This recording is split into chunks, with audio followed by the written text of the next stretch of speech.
Chief justice Qazi Faizi सां चयो आहे त माहौलियाती सभिनी खे ध्यानु ॾियण जी ज़रूरत आहे।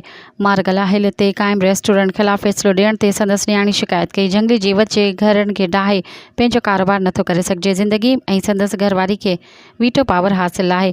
बर्डसान जी मुश्किल इलाइक़नि में घरवारी साण सां गॾु रही। चीफ जस्टिस काज़ी फैज़ी सां ज़माने में फिलकोट रेफरेंस कोर्ट ठाहियो वियो, जंहिंमें नामज़द चीफ जस्टिस जे आफ़रीदी समेत 16 जजनि चीफ जस्टिस काज़ी फैज़ी सां ऐं संदसि घरवारी ऐं ॿियनि शिरकत कई।